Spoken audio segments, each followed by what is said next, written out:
Hello, everyone, and welcome back to Coach Craig Sports. Today we have another 2021 team preview. This time it is going to be the Dallas Cowboys. As you see, once again, I am not by myself. Like I said on the other episode, the Steelers episode that I did with Ty, that it gets kind of redundant doing these all, kind of by yourself. And you guys probably don't want to listen to just me for 32 of these if you're watching all 32. Shout out to you, though. So we do have another very special guest again today, and I'll let you introduce yourself this time. We did see him not too long ago. Yes, we've actually crossed paths many times recently, and I'm very happy about that. But I am Josh Smoky Hell Nelson. I host the Smoke Show podcast. I'm co-host of the Jet Sweep Show podcast. And occasionally, maybe like once or twice a year, I'll drop a couple paragraphs on some collaborative articles on TrueNorthFFB.com. But I'm here to chop it up with my boy, Coach Craig, today. And we're talking about my boys, the Dallas Cowboys. And like I've done pretty much in every episode, we're going to be going through the ECR and the ADP according to Fantasy Pros from half point PPR for each player. So we're going to start off at the quarterback position. We got one that's going to be a little bit interesting topic today, and it's Dak Prescott. His ECR and his ADP both come in at quarterback 5. He's going 48 overall according to ADP for one quarterback league. So that's the end of the 4th round, beginning of the 5th round, however you want to call it. He's going around guys like Lamar Jackson, Russell Wilson, and Justin Herbert. So kind of give me your quick thoughts, your ranking for Mr. Dak Prescott, and maybe how you like him compared to some of these other quarterbacks. Well, let's just say I'm coming in a little ahead of ECR on this one. I have Dak all the way up at number 2. Full disclosure, my top 3 is Kyler Murray, Dak Prescott, Patrick Mahomes. And, there's some pretty vaunted company to be counted among. But I honestly believe Kyler is going to smash this year. Full disclosure, I also have D-Hop at number 1 for wide receivers. But different story. Fuck them Cardinals, man. It's about the Cowboys. I've got Dak up at number 2. Do I think he's going to keep up the pace that he was at pre-injury last year? No.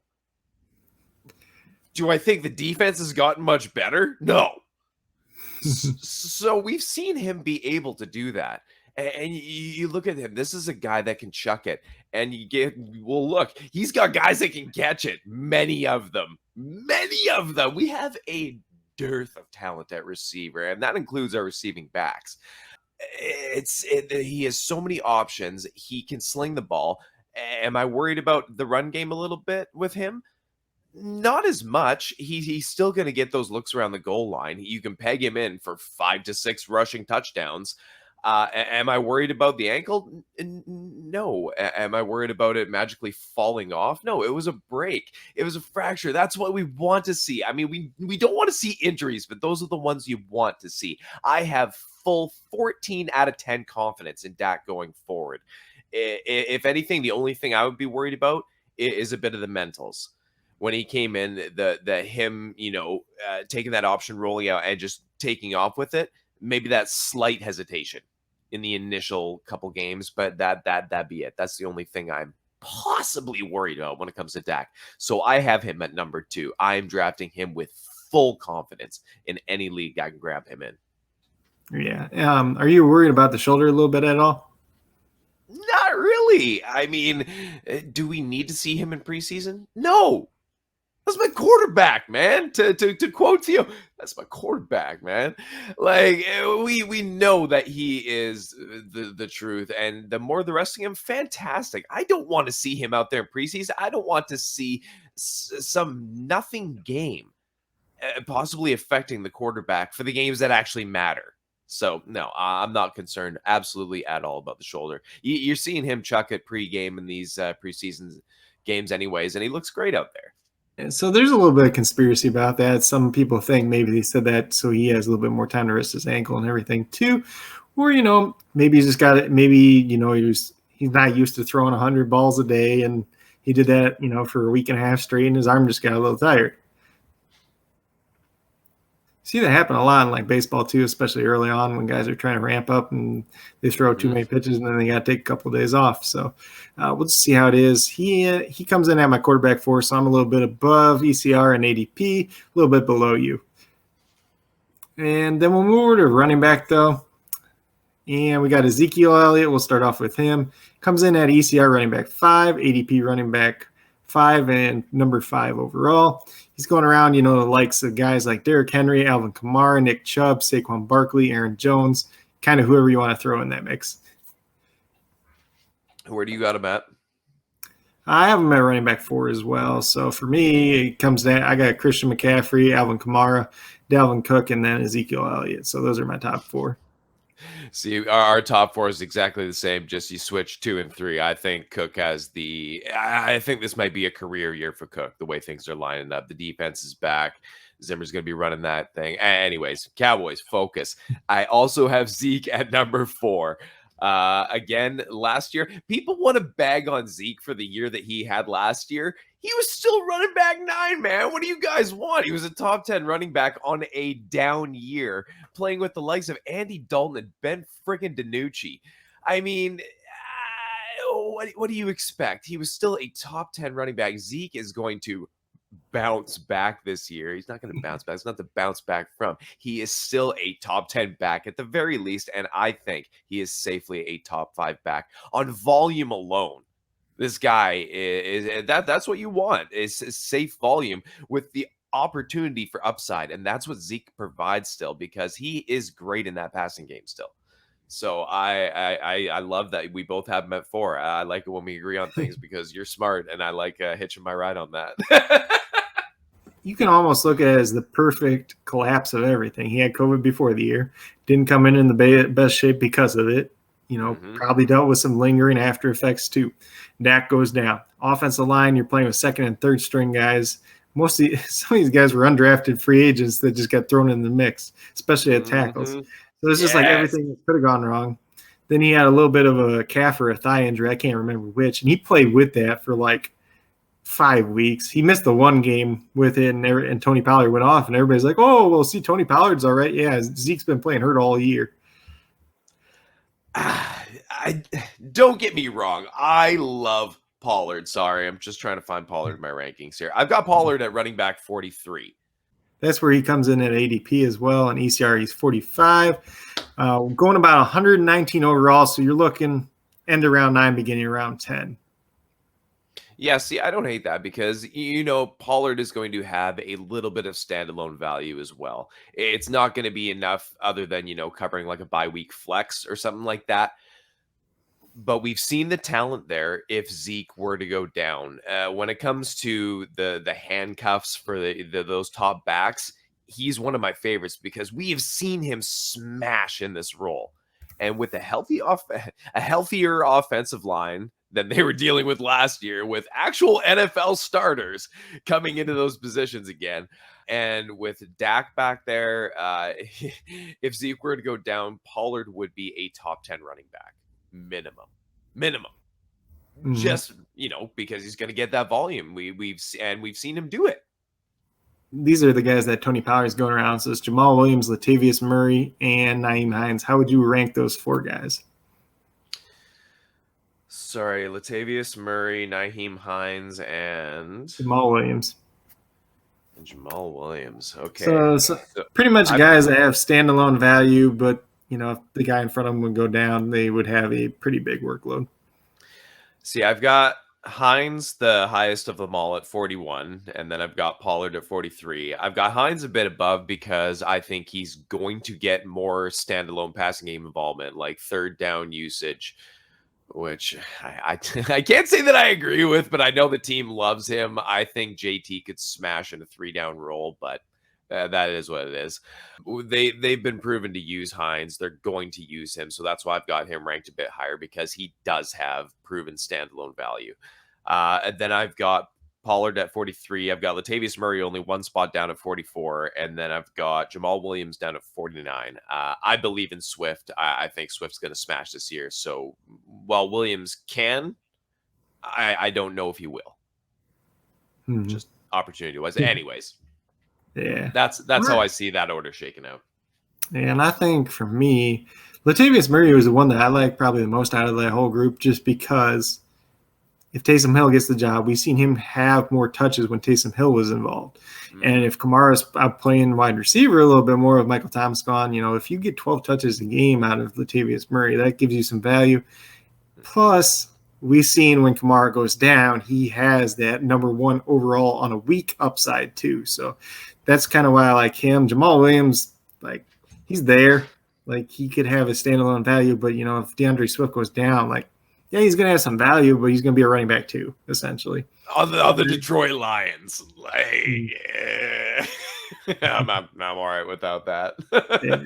My biggest thing, like you talked about Pollard just kind of being one of you, like, you like him because if Zeke would go down, he'd smash pretty easily. And we kind of seen it before. But like my biggest thing with him compared to some of these other handcuffs is Zeke doesn't go down. Yeah, that's the thing. He is like you were saying earlier with the calf injury he was dealing with last year. He played through that for like 5 games. That's not an insignificant amount of time. Mm-hmm. Zeke is a tank. He will play through anything provided he is allowed to. So yeah, the chance that Pollard gets to do that, but I think you could see Kellen Moore really opening up that a little bit more and getting Pollard worked into these packages a little bit more because the talent is there. And Kellen Moore, I can't say enough good things about this guy. I think he's going to work. He knows how to use talent, and he's got it everywhere. So I think he's going to work them all in. Yeah, I don't know if they talked about him as much this year with Pollard, but maybe putting him in as like a receiver some too, because he did play pretty much wide receiver at Memphis. So I think there's definitely ways they could get him involved, but from a fantasy perspective, it's not something I'm really banking on. He's not a guy that, I want to put in that flex spot unless I really have to. He's the ultimate bench captain on your fantasy rosters. And then, like, this is redraft focused, but just lastly, at the running back position, is there anybody you're trying to stash or take a flyer on for the Cowboys at least? In redraft, absolutely not. I'm barely getting Pollard. That's like late round stuff if you're doing like not so deep bench deep draft leagues redraft leagues. Yeah, no one I'd be really. I mean, in the deepest of Dynasty, maybe like Jaquan Hardy or something like that. But I don't even know. Like we just talked about how the opportunity is so hard for Pollard to get. Just imagine anyone further down that depth chart. Yeah, and I don't know if because they got him, Rico Dowdy, and let's see, it was Brendan Knox as well, the kid out of Marshall. The first game he looked all right, but he looks kind of slow again. So yeah. It's kind of undersized banger type of guy, but I don't think you really need to invest in any of those guys. Maybe if Zeke went down, then you pick one of them up, but yeah, there's no role for them. It's just it's fantasy fodder on the end of your rosters that's just clogging up space.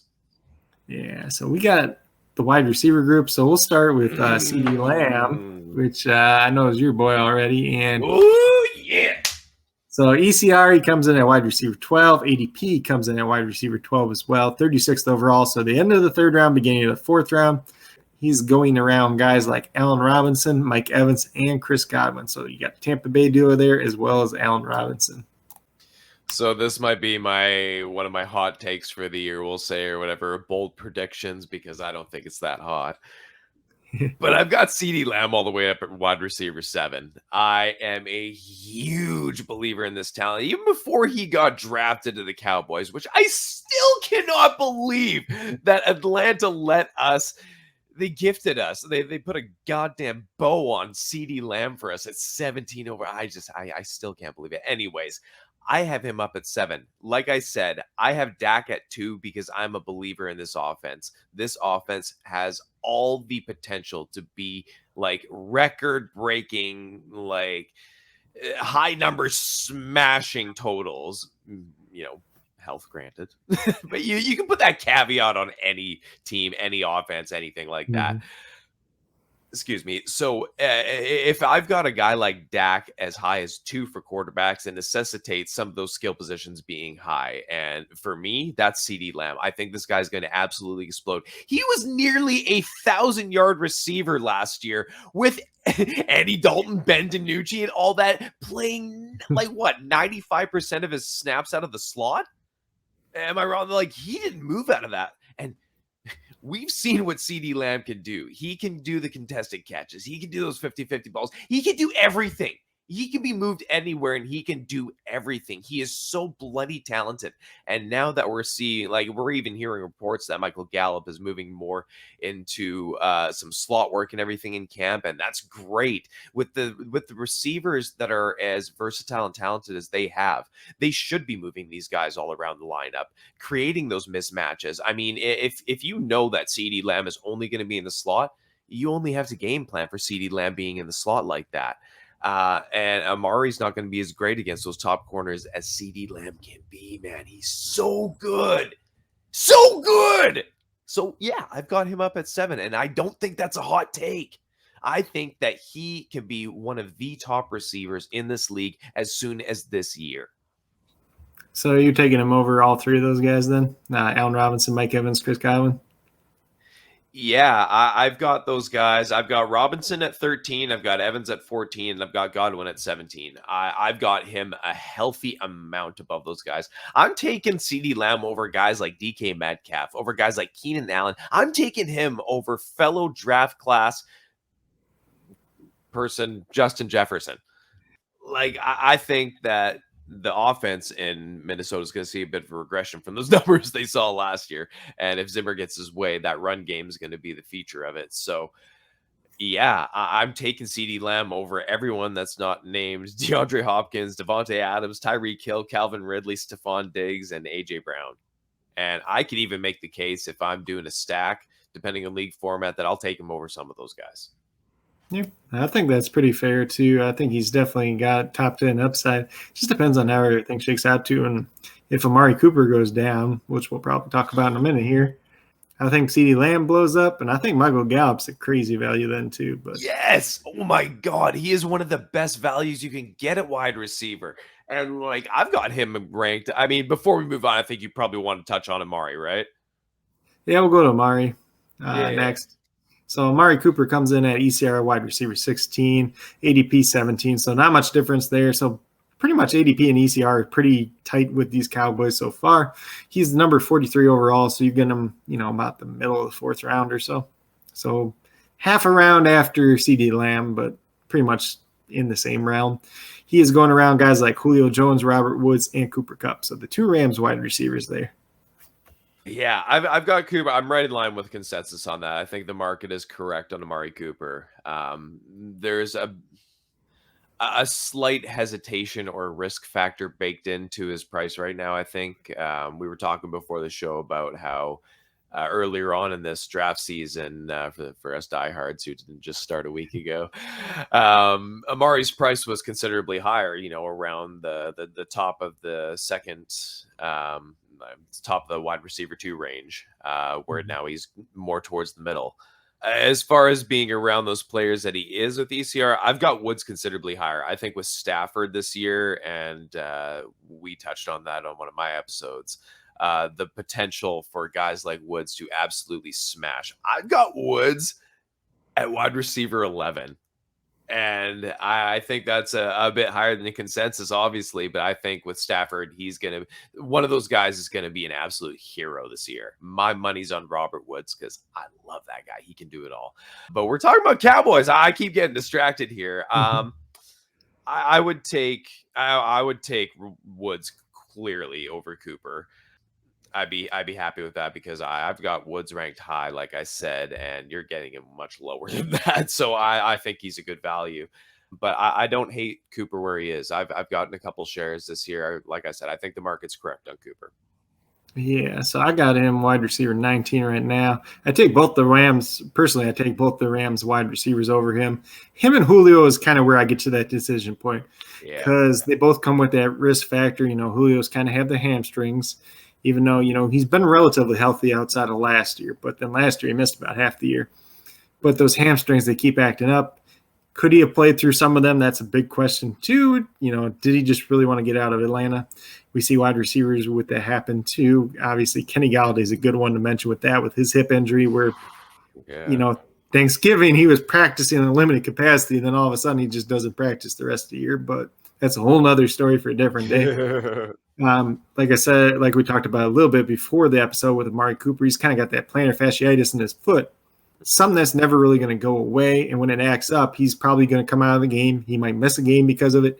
He could even be warming up before pregame and then just acts up and he just doesn't play. And that's kind of a risk you have to play when he's on your team. Yeah, but the upside is there. Like we've seen him be the favorite target of Dak. And when you got a quarterback that can sling it like that, if you're his favorite, that's something you can lean into for fantasy because he's just going to feed him. I mean, all these receivers are going to get theirs.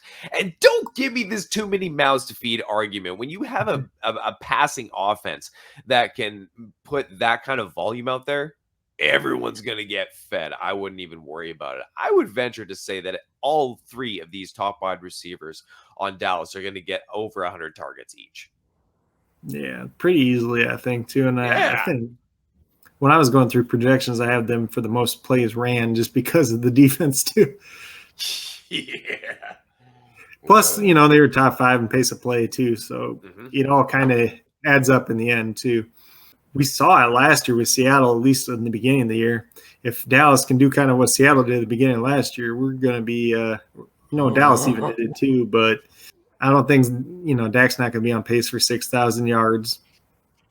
That's what it was last year, but he was throwing the ball 52 times a game too. So that's a whole nother story for a different day too. But we'll get to Mr. Michael Gallup. Could be one of the most underrated wide receivers this year.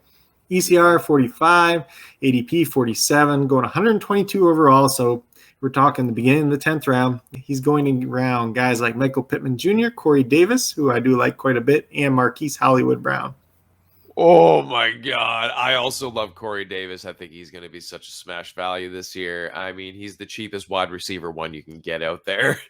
But oh my God, I would take Gallup in a heartbeat over any of those guys. I mean, Corey Davis would be the only one that would give me pause, and I would pause on that. But wow, I've got I have Michael Gallup aggressively ranked. I've got him at wide receiver 29. That was another one of my predictions this year, was that the Cowboys would have 3 top 30 receivers. That one's a bit bold. I mean, top 40 would be absolutely. I don't even think that's a hot. I don't even think it's a lukewarm take. I think that's just in the range of outcomes. But to have 3 top 30 receivers, that'd be a bit special. So if I have the choice of Gallup around those guys that late in the draft, my God, I'm smashing that so fast that I'm probably breaking my mouse button or my phone screen, whatever I'm drafting on at the current moment. Yeah, I'm in on Gallup. He might be my second most rostered player in fantasy right now. I think he definitely has a chance for upside, especially if they're playing him in that slot roll too. If they can run a vertical slot roll from him, so you got that lesser corner on him. If he's getting deep over the top, as long as he's catching the ball, that's kind of been, the one little thing with him is he's kind of had some drops too. But yeah, drops don't concern me because if you're getting drops, you're getting targets, baby. Yep. So, like I said, I like Corey Davis probably around that same range. I have Corey Davis slightly higher. I have Michael Gallup at wide receiver 41. So it's a little bit above ECR, a little bit above ADP as well. But there's a lot of guys that are going undervalued at wide receiver this year. Corey Davis, Michael Gallup's one. Marvin Jones is another one too. In that range, you're talking rounds 9, 10, 11. You can stack up some wide receivers there that are going to give you a lot of value too. So if you're going running back heavy, there's some options there. If you get an elite tight end early and you can hit on some of these guys that are in that round 9, 10, 11, your team's going to be super strong. Absolutely. Yeah. I've got Corey Davis at 38, by the way. I think he's going to have a great year. But yeah, that's exactly it. Getting guys that can provide you, like, who was a league winner for me last year? Robbie Anderson. So, like, you can get value at that position specifically and allow you to really lean into the other ones that either are onesie positions like quarterback or tight end, depending on your league format, or, really get those top tier running backs. And that's great because you can get those, like I said, a league winner like Robbie Anderson fairly late in your draft when you're thinking about in those middle rounds. Just last but not least, the other wide receivers on the team. they're not going to be useful for redraft unless there's a bunch of injuries. But in Dynasty, are you interested in any of these guys? You know, your Simi Fehoko, Cedric Wilson, Noah Brown, Brandon Smith, Osiris Mitchell, I do like quite a bit, but he hasn't got a lot of playing time. Reggie Davis.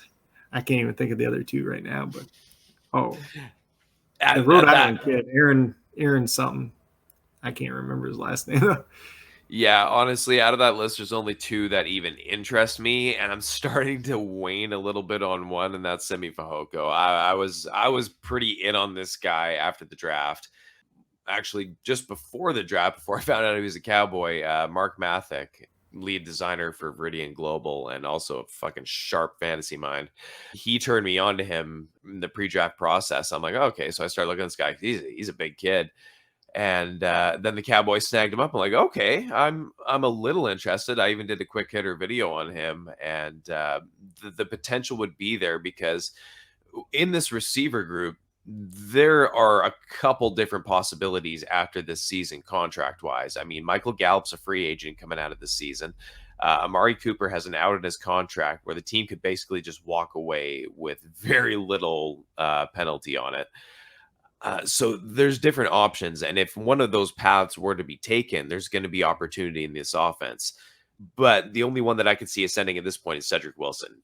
He has looked great in the offense when he's gotten chances. He's a guy that I think could plug in. He's not going to be to the talent of a guy like Michael Gallup, who I consider our wide receiver 3 right now. And I mean, that guy could be a wide receiver 1 on some teams, man. I mean, to be blessed enough to say that Michael Gallup is our wide receiver 3, I mean, that's spoiled. And I'm very happy about that.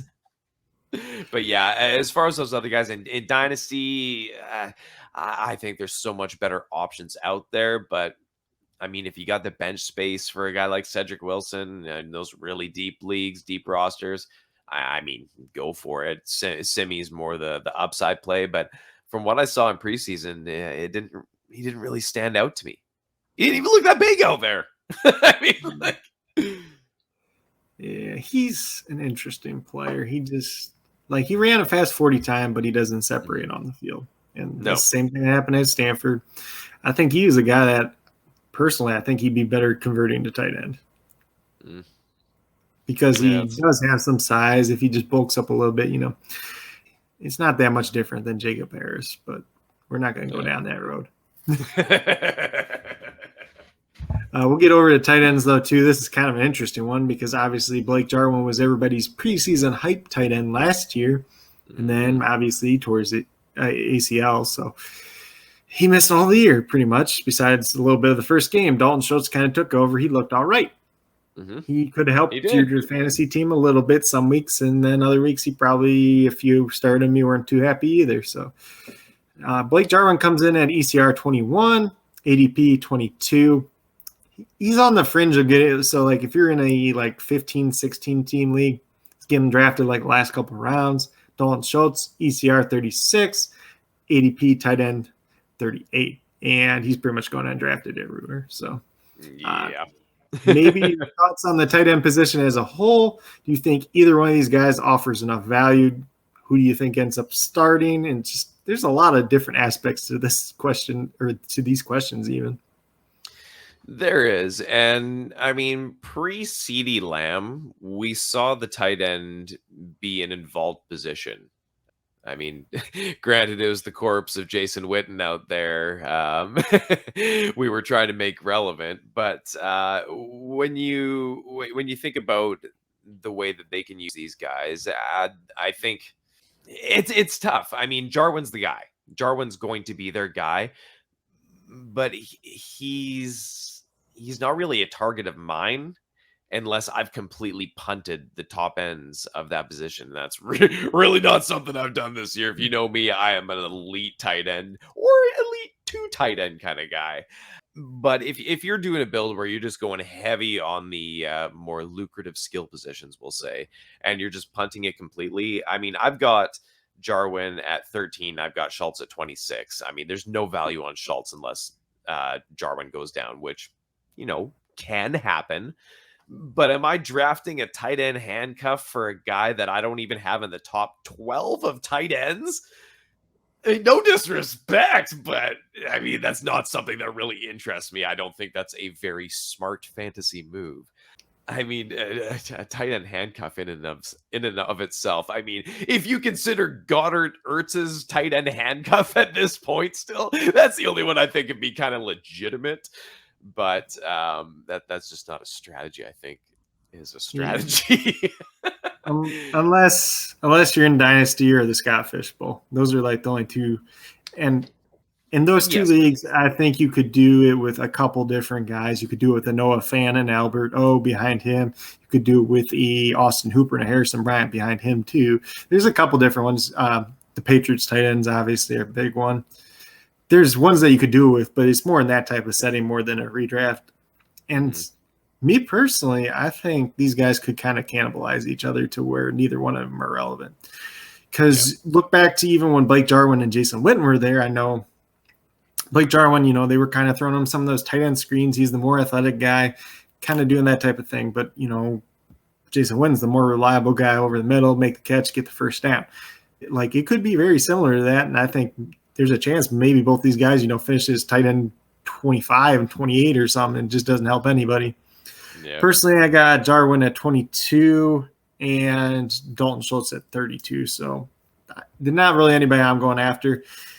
It's more or less one of these situations you just kind of want to see it play out on the field. If we see it play out on the field to where one of these guys is actually relevant, then go pick them up.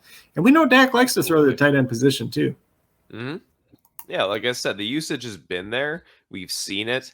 And these guys are better than some of the tight ends that we have had prior to last season. I'm talking. Anyways, I really feel like I'm bagging on Jason Witten here. I love Jason Witten.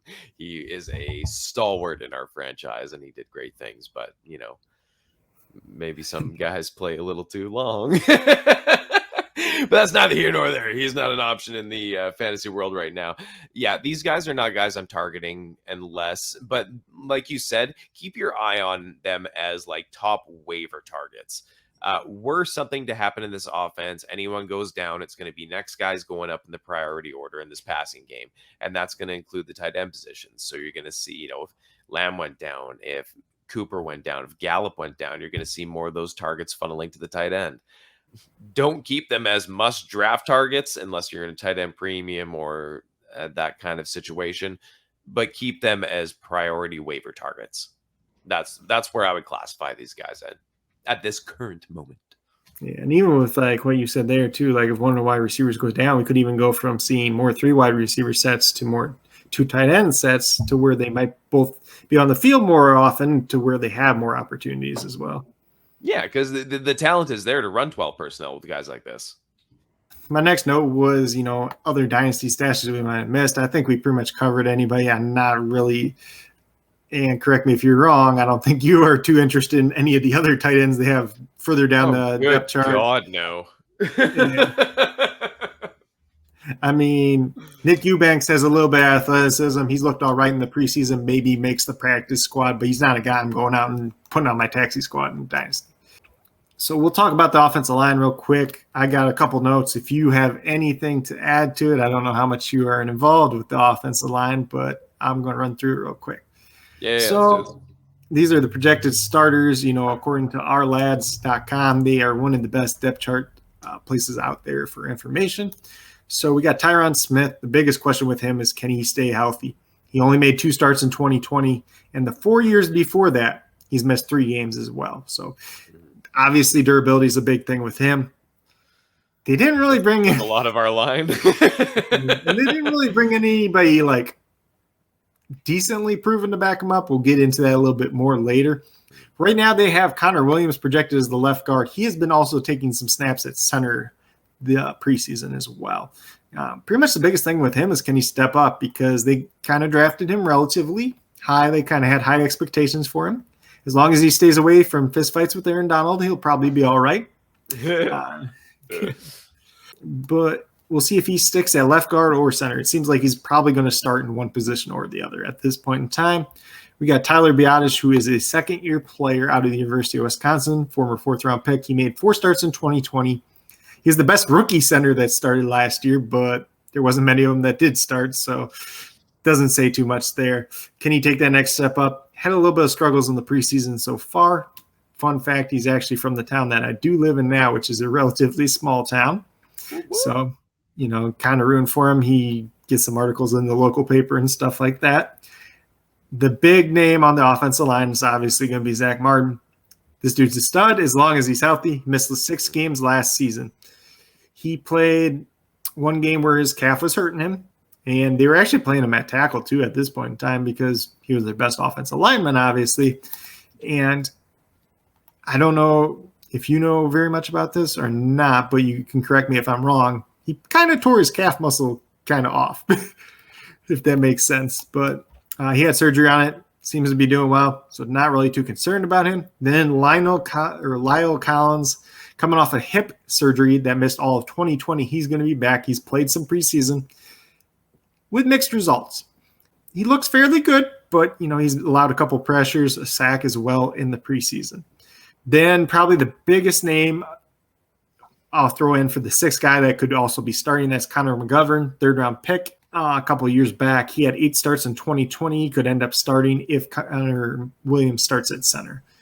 He's looked pretty good in the preseason, looked fairly good at times last year, so I think there's a realistic chance that he ends up starting.